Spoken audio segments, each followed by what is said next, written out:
vie, les mouvements et l'être. Merci pour cette sainte convocation. Et merci pour ton esprit qui est disponible, qui nous oriente, qui nous donne, oh Dieu, une sagesse, des révélations supplémentaires afin d'atteindre, oh Dieu, tes objectifs. Nous sommes que des simples instruments. Sers-toi de nous, Dieu, à atteindre tes objectifs.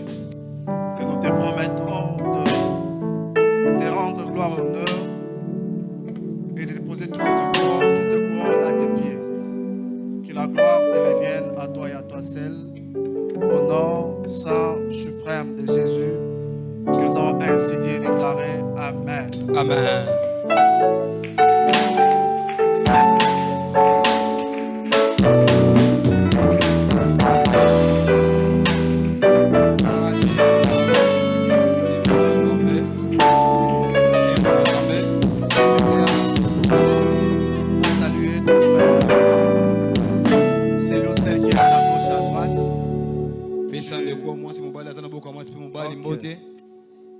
Je le souhaite toutes les promesses. Je parle de l'accomplissement de toutes les promesses de Dieu formulées à son égard.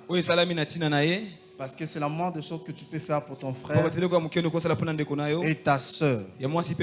Et quand tu le fais, Dieu se souvient aussi de ses promesses à ton égard. Gloire à Dieu. J'ai quelques portions d'écriture à nous proposer. On m'a donné 25 minutes. Les chantres, ils ont pris 2 heures, c'est 1h30.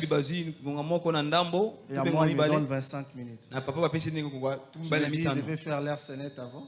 Je vais le faire juste après mon message. Bon, pas de problème. On va faire avec ces 25 minutes. Espérons que ça va tenir. Mais il reste avec la parole de Dieu.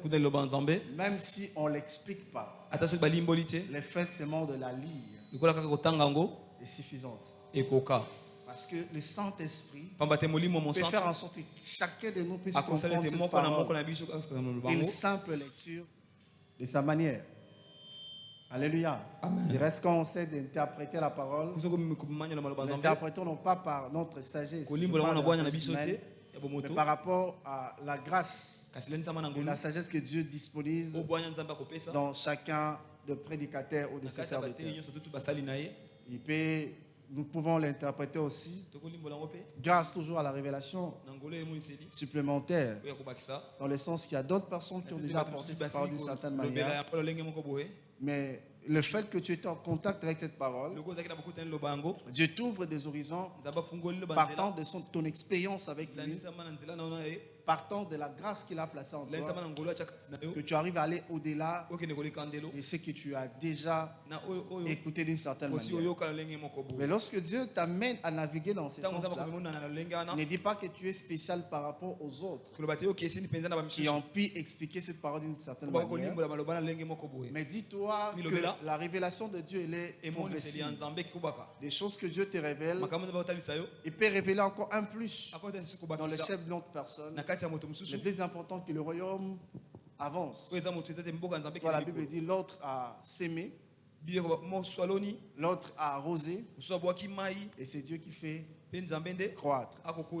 J'ai plusieurs portions d'écriture, mais je vais faire un effort d'être bref. La Bible dit dans Proverbe 5, à partir du premier verset, mon fils, sois attentif à ma sagesse. Mon fils, sois attentif à ma sagesse, prête l'oreille à mon intelligence, afin que tu conserves la réflexion. Afin que tu conserves la réflexion. En d'autres termes, la réflexion découle de la sagesse. Seuls les sages qui ont droit à la réflexion d'une certaine manière. Il dit que tes lèvres gardent la connaissance. La connaissance découle de la sagesse d'une certaine manière. Et il dit que car les lèvres de l'étrangère distillent le miel et son palais est plus doux que l'huile. Mais à la fin, elle est amère comme l'absinthe, aiguë, comme un glaive à dés tranchants. Ses pieds descendent vers la mort. c'est pas atteindre le séjour de mort. Afin de ne pas considérer le chemin de la vie, elle est errante, et dans ses voies, elle ne sait pas où elle va. Et maintenant, mes fils, écoutez-moi, ne vous écartez pas de paroles de ma bouche. Éloigne-toi du chemin qui conduit vers chez elle, et ne t'approche pas de la porte de sa maison, de peur que tu livres ta vigueur à d'autres et tes années à un homme cruel. De peur que tu livres ta vigueur à d'autres et tes années à un homme cruel. De peur que des étrangers ne se rassasient de ton bien et du produit de ton travail dans la maison d'autrui. De peur que tu gémisses près de ta faim quand ta chair et ton corps se consumeront. Et que tu ne dises comment donc ai-je pu haïr la correction et comment mon cœur a-t-il dédaigné la réprimande. Comment ai-je pu écouter la voix de mes maîtres et de ne pas prêter l'oreille à ceux qui m'instruisaient. Je saute, je suis maintenant dans notre passage qui dit, ça c'est Luc, pardon, 1 Roi 4, 29. Dieu donne à Salomon de la sagesse, une très grande intelligence et des connaissances multipliées, comme le sable qui est au bord de la mer. La sagesse de Salomon surpassait la sagesse de tous les fils de l'Orient et toute la sagesse des Égyptiens. Il était plus sage qu'aucun homme, plus qu'Étan, plus qu'Azréchite, plus qu'Eman, Calcol et Darda. Le fils de Maclo et sa renommée étaient répandus parmi toutes les nations d'alentour. Il a prononcé 3000 sentences et composé 1005 cantiques. Il a parlé sur les arbres, depuis les cèdres du Liban jusqu'à les sopes, qui sont de la miraille. Il a aussi parlé sur les animaux, sur les oiseaux et sur les reptiles et sur le poisson. Il venait des gens de tout le peuple pour attendre la sagesse de Salomon de la part de tous les rois de la terre qui avaient attendu parler de sa sagesse. Proverbe 1. Mon fils, si tu reçois mes paroles et si tu gardes avec toi mes préceptes, et si tu rends ton oreille attentive à la sagesse, et si tu inclines ton cœur à l'intelligence, oui, tu appelles la sagesse, et si tu élèves ta voix vers l'intelligence, si tu la cherches comme l'argent, et si tu la poursuis comme un trésor, alors tu comprendras la crainte de l'Éternel et tu trouveras la connaissance de Dieu. Car l'Éternel donne de la sagesse de sa bouche et sort la connaissance et l'intelligence. Voir vers 6-7, elle n'a ni chef ni inspecteur, ni maître, mais elle prépare en été sa nourriture. Elle amasse pendant la moisson de quoi manger. Proverbe 9, donne au sage, il deviendra plus sage, instruit le juste et il augmentera son savoir. Le commencement de la sagesse, c'est la crainte de l'Éternel, et la science des saints, c'est l'intelligence. Car l'Éternel donne de la sagesse de sa bouche et sort la connaissance et l'intelligence. Galates 5, 22. Mais les fruits de l'esprit, c'est l'amour, la joie, la paix, la patience, la bonté, la bénignité, la fidélité, la douceur, la tempérance. La loi n'est pas contre ces choses. Et ceux qui sont en Jésus-Christ ont crucifié la chair avec ses passions et désirs. Si nous vivons par l'esprit, nous marchons aussi selon l'esprit. Et ne cherchons pas une vaine gloire en nous provoquant les uns aux autres, en nous portant en vie les uns aux autres. Dernier passage, Hébreux 11 qui dit, car la foi est une ferme assurance des choses qu'on espère, une démonstration de celles qu'on ne voit pas. Est-ce qu'on peut acclamer la parole de Dieu? Alléluia. Gloire à Dieu, on peut répondre en place. Nous parlons pendant un moment sur la source. Après une série d'enseignements sur la richesse. Un enseignement qu'on n'a pas fini parce qu'on avait posé 12 piliers, 14 liés à la richesse. Et nous étions obligés de mettre une pause pour passer à autre chose, parler de la source et chercher à revenir dans les jours qui viennent sur ces thèmes. Nous bénissons Dieu parce que de demain, nous commençons le CMJ. Et je crois que nous avons serré nos ceintures. Nous avons pris soin d'inviter un plus grand nombre de personnes pour assister à cette grande activité dénommée la Convention de multiplication des gistes. Nous parlons de la source. Nous avons dit que le Saint-Esprit est la source de toutes choses. Dès le commencement, la Bible dit la terre était informe et l'Esprit de Dieu se mouvait sur les eaux. Et c'est l'Esprit qui a fait appel à l'existence de choses qui n'existaient pas. Tout ce que nous voyons, c'est l'Esprit. En d'autres termes, même si ta vie est informe et vide, rassure-toi seulement que tu as Jésus, rassure-toi que tu as le Saint-Esprit en toi. Parce que c'est lui qui donnera la forme à ta vie, c'est lui qui l'orientera, c'est lui qui l'instruisera, c'est lui qui fera en sorte que dans le jour qui vient, aux heures qui suivent, que les gens oublient ce que tu étais autrefois. C'est l'œuvre du Saint-Esprit. On remarque souvent dans la vie des gens autrefois méprisables, autrefois dans la honte, autrefois pas d'avenir, mais une fois qu'ils ont rencontré Christ et Christ a changé leur vie, le Saint-Esprit a commencé à produire des choses exceptionnelles. Aujourd'hui, ce sont des personnes de valeur, des gens célèbres, mais grâce au Saint-Esprit. Parlant de David, la Bible dit, une fois qu'il a été oint, l'Esprit commençait à l'agiter. David a pu faire des choses que lui-même ne pouvait pas faire. Mais une fois qu'il a été oint du Saint-Esprit, il a produit des choses exceptionnelles. La vaillance s'est apparue de lui. Lorsqu'on le présente, on ne sait pas le présenter parce que des choses qu'il manifestait ne pouvaient pas, ces choses ne semblaient pas compatibles à son âge et à son expérience. Pour dire que le Saint-Esprit étant omniprésent, omnipotent, omniprésent, omniscient, il amène des habilités au-delà de nos capacités et nous impose d'une certaine manière. La renommée, c'est l'Esprit qui l'amène, mais ce n'est pas TikTok, ce n'est pas des bêtises, ce n'est pas tout ce que les gens font là pour qu'on puisse les reconnaître. Mais la renommée, c'est le Saint-Esprit qui amène. La renommée, ce n'est pas le nombre de vies qu'on achète ou de fleurs, mais la renommée, c'est le Saint-Esprit qui apporte. Lorsque tu es connecté à lui, c'est alors que tu peux vivre des choses exceptionnelles qui vont au-delà de ta portée. C'est ce que l'Esprit fait.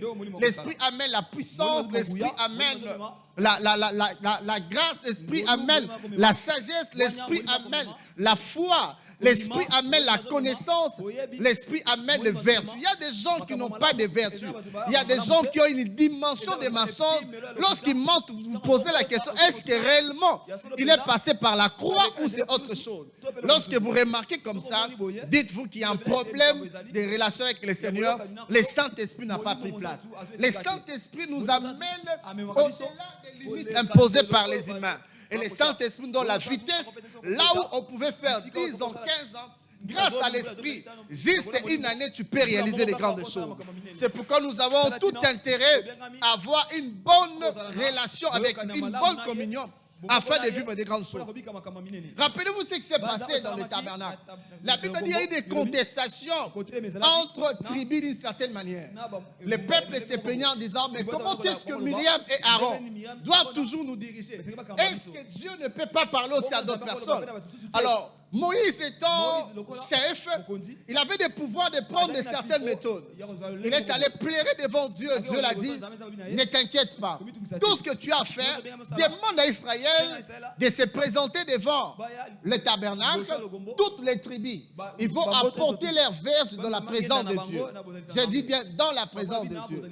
Et le matin, vous allez voir ce qui va se passer. Et les tribus, les 12 tels que composés, ils ont présenté leurs verges dans la présence de Dieu. Mais lorsqu'ils ont fait ça, qu'est-ce qui s'est passé? La Bible dit, pendant la nuit, il y a quelque chose de surnaturel qui s'est produit. La verge de la famille de Moïse, où je parle, les Lévites, a bourgeonné. Elle a fleuri et elle a donné des fruits mûrs. Mais qu'est-ce qui a produit cela? C'est le Saint-Esprit. Dieu peut t'approuver. Mais le résultat que tu vas réaliser, c'est grâce au Saint-Esprit. Dieu t'a déjà agréé. La Bible dit, sans la foi, il est impossible d'être agréable à Dieu. Il faut que celui qui s'approche de Dieu croit que Dieu existe et il est le rémunérateur de ses chrétiens. Nous sommes déjà dans la foi lorsque nous avons accepté Christ comme Seigneur et Sauveur. Mais l'effectivité, la réalisation dépend totalement du Saint-Esprit. C'est pourquoi Christ a dit, il faut que je m'en aille. Et si je ne m'en vais pas, le consolateur ne viendra pas. Et lorsque le consolateur viendra, il vous conduira dans toute la vérité. C'est des choses liées à ta destinée, des choses liées à ton identité, des choses liées à la nature divine que tu as reçue. C'est le Saint-Esprit qui vient profiner ça. Est-ce que quelqu'un me comprend? Le Saint-Esprit. C'est pourquoi nous devons faire un effort d'avoir une vie de communion avec lui. Je parle de ne pas l'attrister par les petits mensonges, de ne pas l'attrister par l'immoralité, de ne pas l'attrister par certaines choses. Parce que lorsque vous ne marchez pas en conformité avec lui, il y aura une barrière qui va se créer. Tu auras du mal à se mouvoir si facilement parce que tu n'es pas en relation avec lui.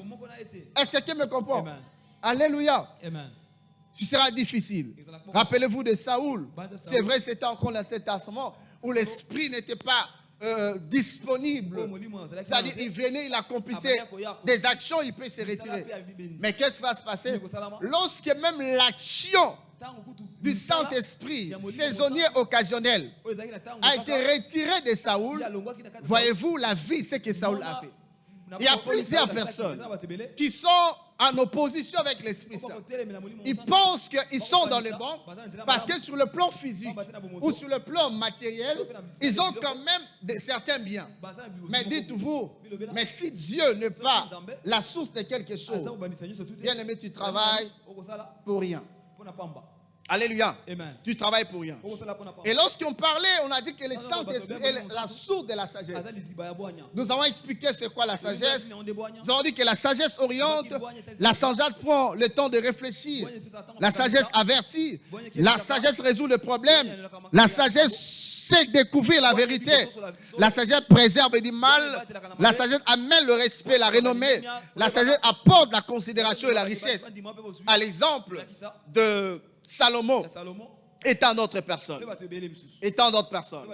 On a dit l'avantage de la sagesse, que la sagesse nous amène à réfléchir. Et c'est là qu'on s'est arrêté pour parler de la réflexion d'une certaine manière. Nous avons insisté en disant que s'il y a quelque chose qui doit caractériser nous qui sommes chrétiens, c'est la réflexion. Le fait que nous avons l'Esprit de Dieu. Aujourd'hui, nous avons des gens qui pensent que réfléchir, c'est un luxe. Or, le fait que nous avons déjà l'Esprit de Dieu, l'Esprit de Dieu nous qualifie à cet exercice de la réflexion. Tant d'autres personnes, quand vous remarquez dans la Bible, un homme comme Pierre, par exemple, la Bible parlait de Pierre. Lorsqu'il était face à certaines circonstances, Pierre a pris le temps de réfléchir. Il a pris le temps de réfléchir. C'est-à-dire, lorsque vous avez le Saint-Esprit, il vous donne la sagesse, et cette sagesse vient affecter votre esprit, qui vous donne la possibilité de réfléchir et de trouver des solutions aux problèmes de la vie. On peut se poser la question, comment est-ce que Salomon a pu découvrir la vérité dans moins de temps comme ça? Papa, il comprend directement qu'il y a un problème. Il donne un livre, mais du coup, il y a la solution. C'est la réflexion. Alléluia, c'est la réflexion. Et la sagesse a comme source le Saint-Esprit. C'est le Saint-Esprit qui rend sage. C'est le Saint-Esprit qui nous amène à réfléchir. C'est le Saint-Esprit qui nous amène à réfléchir. Quand vous lisez le proverbe, le parabole de fils prodigue, vous remarquerez que ce fils semble il a demandé toute la richesse qui le concernait. Mais après, vous allez marquer le même fils, qu'est-ce qu'il a fait? Il est allé dissiper les biens de son père. Mais c'est bien en fait, les biens de son père. Mais lorsqu'il a fini de faire ça, le même fils, il dit ceci: j'ai rentré auprès de mon père. C'est vrai, le père était dans l'attente que le fils puisse revenir. Mais lui-même s'est dit, j'ai rentré auprès de mon père. Et je lui dirai, je ne suis pas digne d'être appelé ton fils. C'est la sagesse. Ce que la Bible dit, au jour de la joie, réfléchis. Et non, sois dans la joie. Au jour du bonheur, sois dans la joie. Mais au jour du malheur, prends le temps de réfléchir. Il a pris le temps de réfléchir. Il est rentré auprès de son père. Il est rentré auprès de son père. C'est vrai, le père l'attendait. Mais le père n'a pas fait le premier pas. Il fallait que le fils lui-même puisse rentrer auprès de son père. L'attitude du père, c'était voir son fils rentrer.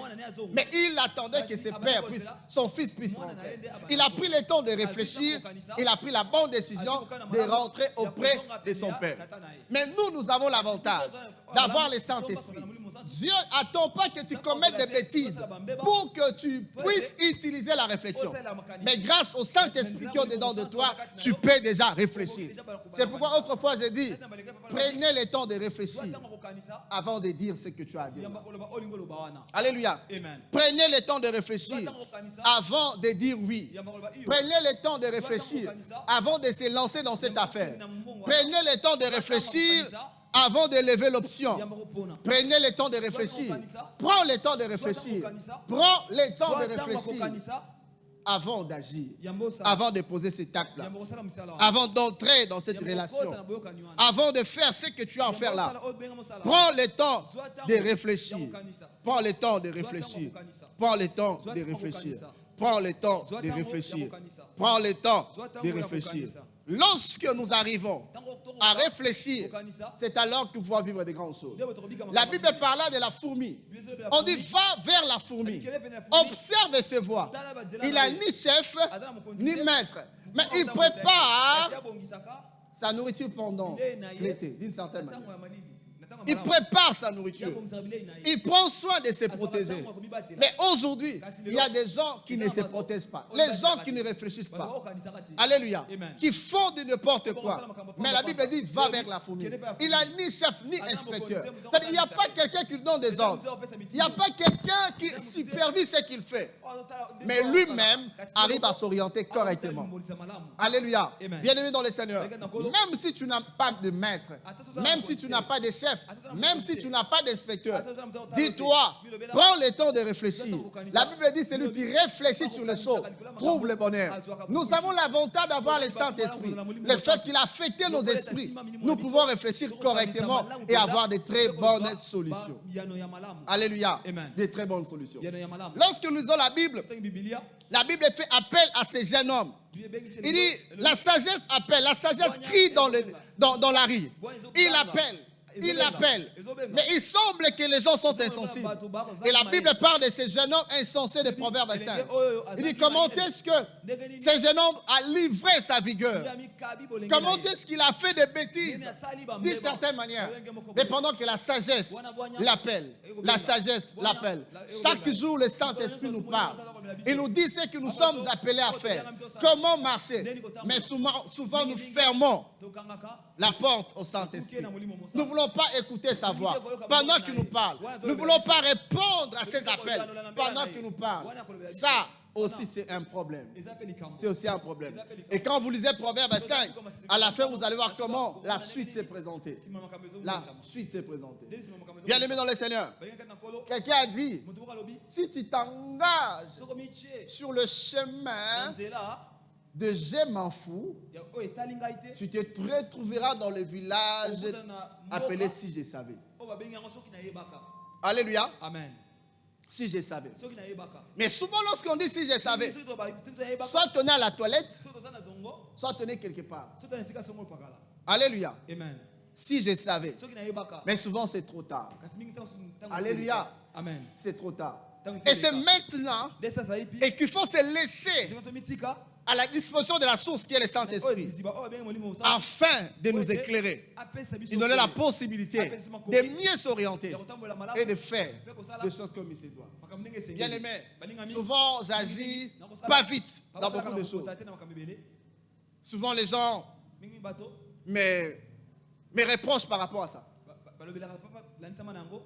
Je prends toujours le temps de réfléchir sur les choses.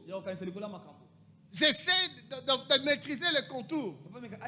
Quand que dans la vie sur la terre, tu ne maîtriseras pas tout. Il y a toujours des choses qui vont t'échapper. Alléluia. Amen. Mais lorsque nous réfléchissons avec les saints, nous trouvons la lumière. Celui qui réfléchit sur les choses trouve le bonheur.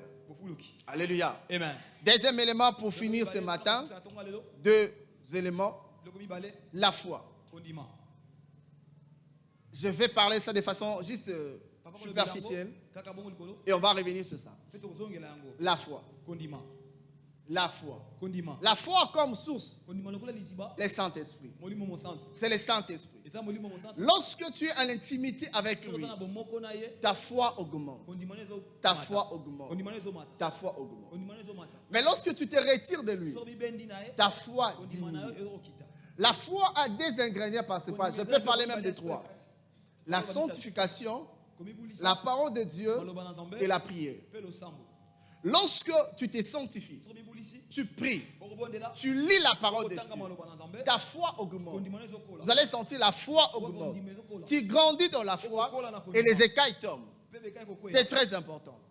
Et la foi a comme source le Saint-Esprit. Parce que c'est lui qui produit en nous les vouloirs et les faire, selon son bon vouloir. Et ce vouloir-là, c'est lui qui dépose en nous la foi. Il y a la foi ordinaire, il y a aussi la foi extraordinaire. La foi ordinaire, c'est la foi que tout homme peut avoir lorsqu'il vient dans le Seigneur. Mais il y a la foi comme don, qui est comme source toujours le Saint-Esprit. Cette foi qui nous qualifie à faire des grandes choses et des exploits. Là, c'est un don. Cette foi, lorsque tout le monde voit que c'est impossible, tu peux. Celui qui possède cette foi-là, il voit que c'est possible. Cette foi nous amène à rêver grand et à voir grand. Mais lorsqu'on rêve grand, on voit grand. Ce n'est pas par rapport à nos capacités, mais c'est par rapport à ce que nous recevons de la part du Saint-Esprit, qui nous amène à voir grand, qui nous amène non pas dans de petites choses, à voir grand. Et cette foi-là, nous devons désirer non seulement avoir la foi ordinaire, à la dimension de tout le monde, mais avoir aussi le don de foi, qui a comme source le Saint-Esprit, est très important. Parce que cela va nous amener, même quand les choses semblent compliquées, nous allons dormir comme Christ, dans le calme. Alléluia. Pourquoi? Parce que cette foi-là travaille. La foi, c'est la monnaie du ciel. La foi, la foi, la foi, la foi. La foi, c'est la zone de temps où Dieu demeure. C'est-à-dire, quand tu t'engages par la foi, c'est comme si le temps s'arrêtait. Mais là où toi tu es, c'est comme si c'est Dieu qui est là. Et c'est Dieu qui opère. Quand vous lisez la Bible, Dieu donne son pouvoir à ceux qui ont la foi, en disant, si sans la foi, il est impossible d'être agréable à Dieu. Mais la Bible dit aussi, si vous avez la foi, tu diras à cette montagne, ôte-toi d'ici, jette-toi à la mer. Si tu ne doutes pas, tu crois que ce qui arrive, tu le verras s'accomplir. Et la Bible dit aussi, la foi, rien n'est impossible à celui qui croit et rien n'est impossible à Dieu. La foi nous confère le pouvoir de Dieu. La foi nous donne la possibilité d'opérer comme Dieu sur la terre. Alléluia. Et de même que le Saint-Esprit a pu continuer à faire, à créer, à faire de grandes choses, lorsqu'on a le Saint-Esprit, il produit la foi en nous et la foi nous aide à opérer d'une certaine manière et à faire de grandes choses. Alléluia. Amen. Amen, amen. Bien aimé, dans la vie sur terre, surtout en RDC, si tu n'as pas la foi, ce sera difficile de vivre. Parce que la vie nous offre des occasions à ne pas espérer.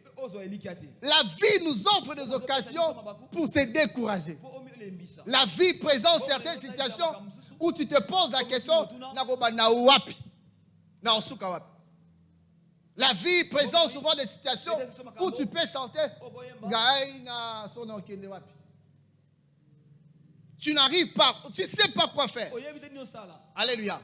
Mais la foi peut te garantir et à faire de grandes choses.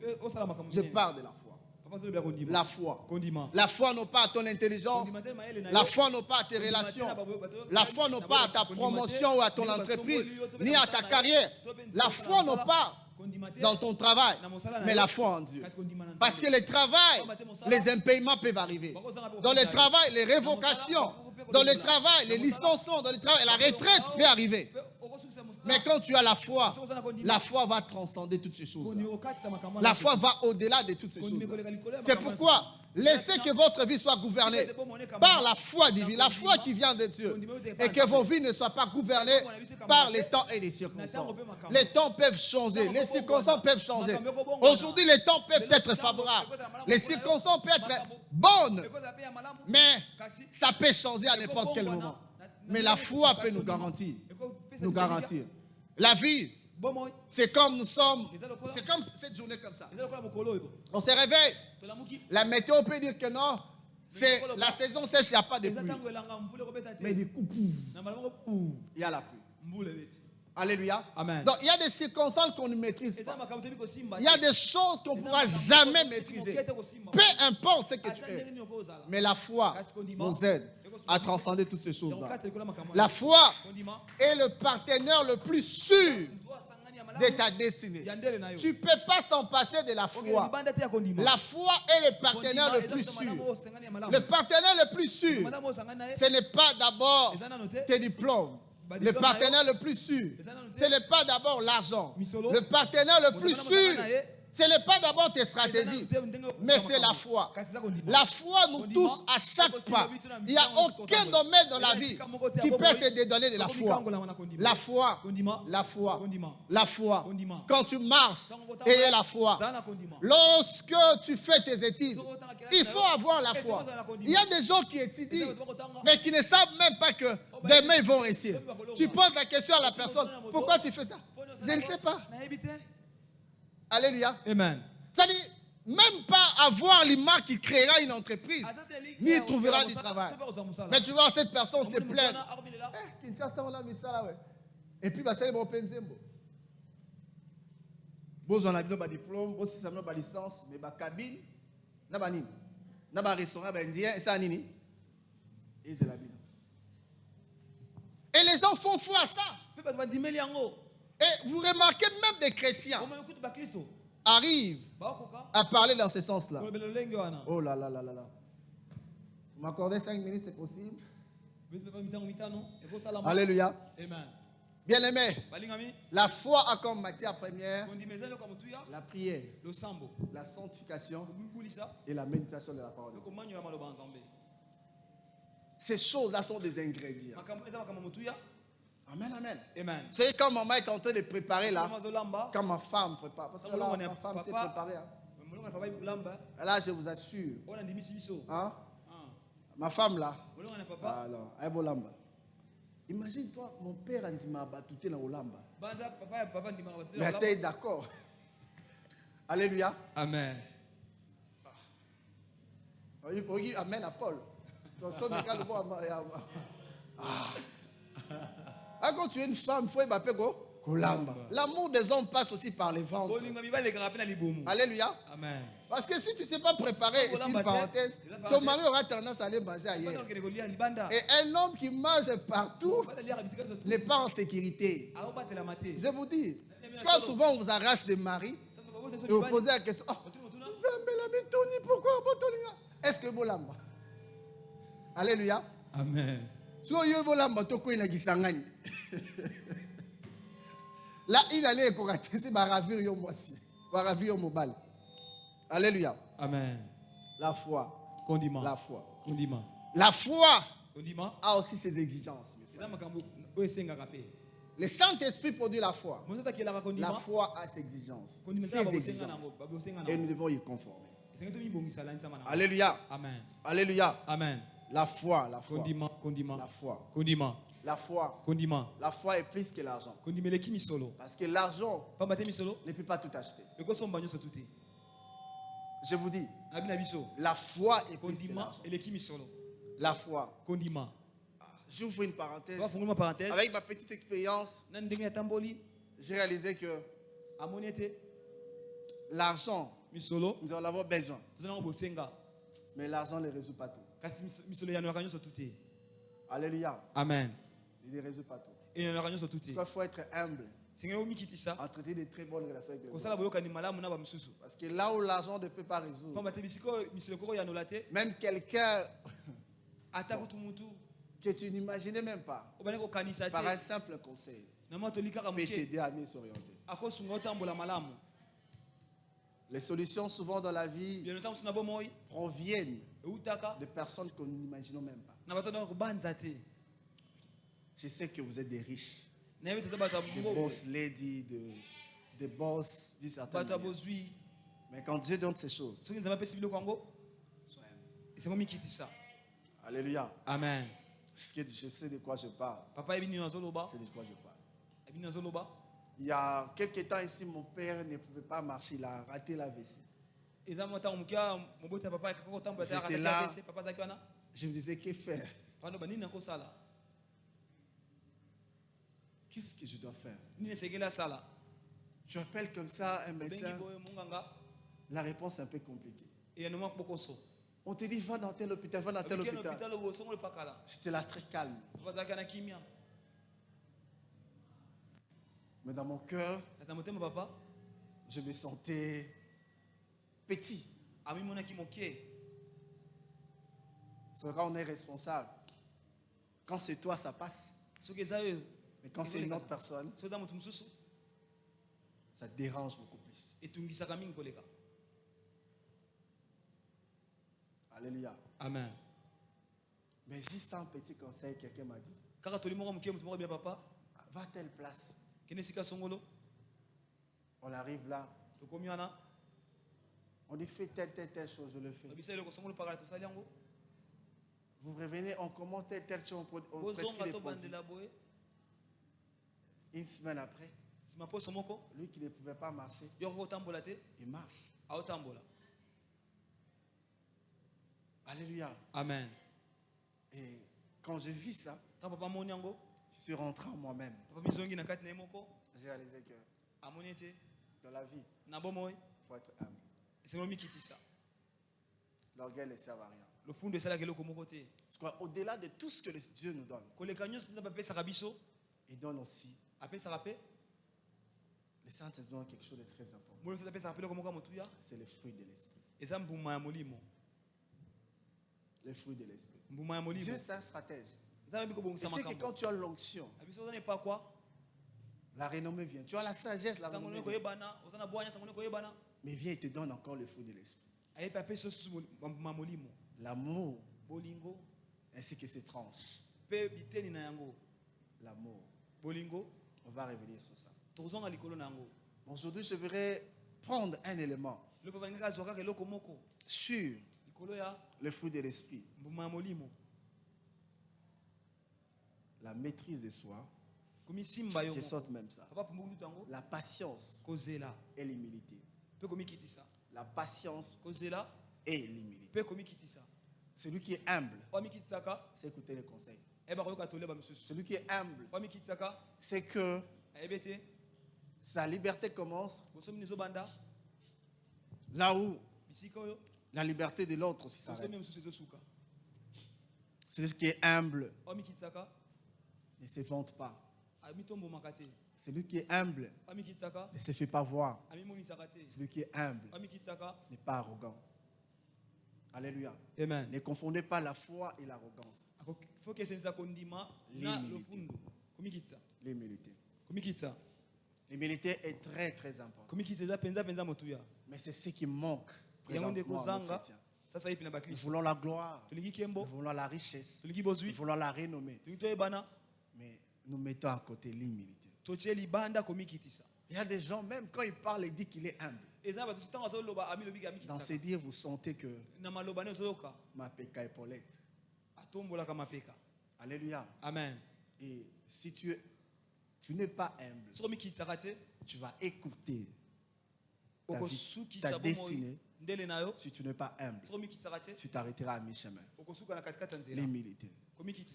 Par la grâce de Dieu, un jour, je payais des papas retraités à l'époque. Un papa, alors il parlait avec une maman. Ils ont eu un peu de discussion. Il dit à cette maman-là, j'ai failli citer son nom. Il dit, est-ce que Yokolo Balanga Boy? Heureusement, il conjugue ça dans le passé. Tant on a ça. Gaï Nazaro Longola ministre en fonction de ça là. C'est vrai. Un simple comptable. Alors le ministre en fonction de ça. Et pendant qu'il parlait avec cette maman là, il attendait à l'époque 410 000 francs. 410 000 francs. Aujourd'hui, c'est même pas $200. $200. Alléluia. Amen. L'humilité. Comment il dit ça? Il dit, moi là, tant on a 100 000 francs, on a gagné. À Tony, doctoire, plusieurs maisons, et chaque femme avec sa maison.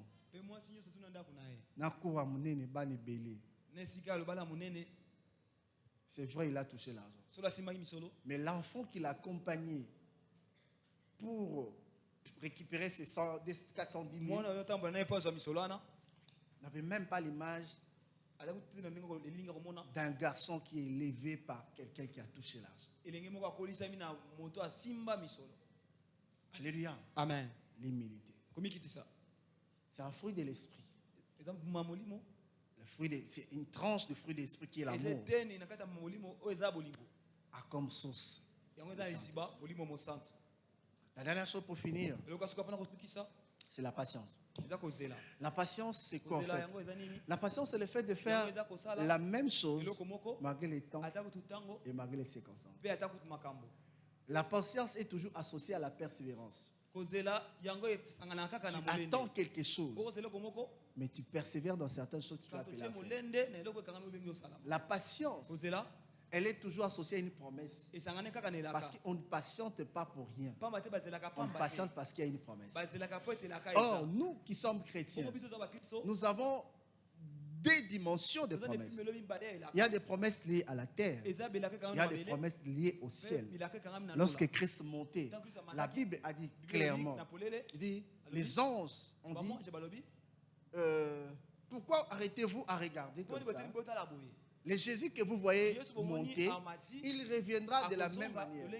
Il y a même un cantique chanté par les bénis et les autres. C'est quoi quand ils étaient encore comme ça? Il dit, chantez quand vous espérez, priez quand vous êtes souffrant, c'est ça? Jésus nous a promis, il viendra nous prendre. Quand mon Jésus reviendra, la corruption finira. Et je m'anierai avec lui dans son éternité. Ça, c'est profond. Ça doit nous aider à patienter. Même quand c'est dire, c'est patiente parce qu'il y a une promesse. Même quand ça tarde, c'est patiente parce qu'il y a une promesse. Même quand je n'en peux plus, cette promesse-là doit agir comme une espérance. Je tiens à ça. C'est que Dieu n'est pas un homme pour mentir, ni un fils de l'homme pour se repentir. Baissons-toi de la prière. Je voudrais que tu parles à Dieu ce matin. Dire à Dieu, j'ai besoin de toi. J'ai besoin de toi. Toi qui es la source de toutes choses. Esprit Saint, viens à mon aide. Viens à mon aide. Aide-moi à être vrai. Aide-moi à être patient. Aide-moi à être humble. Aide-moi. C'est la moindre des choses. C'est la moindre des choses. La vie passe si vite. C'est là qu'hier qu'on a célébré notre nuit de l'ombrage. Mais nous sommes déjà les 18. Nous sommes au milieu de l'année. L'année s'achève déjà. Dans quelques jours, l'année va s'achever. Les choses vont tellement vite. Et nous avons besoin de la connexion du ciel. Non seulement pour avoir la vitesse, non seulement pour dominer les temps, mais aussi avoir des choses réelles, des valeurs qui feront en sorte que notre vie soit tout à fait différente. Est-ce que tu peux prier Dieu? Parle au Seigneur. Éternel, notre Dieu, nous te prions ce matin, Éternel. Nous voulons être comme toi. Alléluia. Aide-nous, Dieu. Comme toi, Jésus. Aide-nous, Adonai. Nous voulons faire comme toi. Dieu. J'ai besoin de toi, Seigneur. Faire comme toi, Adonai, Jésus. Père éternel. Marcher selon ta volonté. Éternel, donne-nous cette sagesse. Nous voulons, Dieu, marcher comme toi, oh Dieu. Nous servons, Dieu, donne-nous cette sagesse, éternel. Au nom de Jésus. Seigneur, Merci pour ta parole. Merci pour ce que tu nous as révélé ce matin. Et nous savons que cette parole a pris place dans nos cœurs. Et nous bénissons pour cela. Reçois tout, ô Dieu, à ta seule gloire. Au nom saint, suprême de Jésus-Christ. Fais ton travail, cher Saint-Esprit. Amen. Amen. On acclame la parole de Dieu.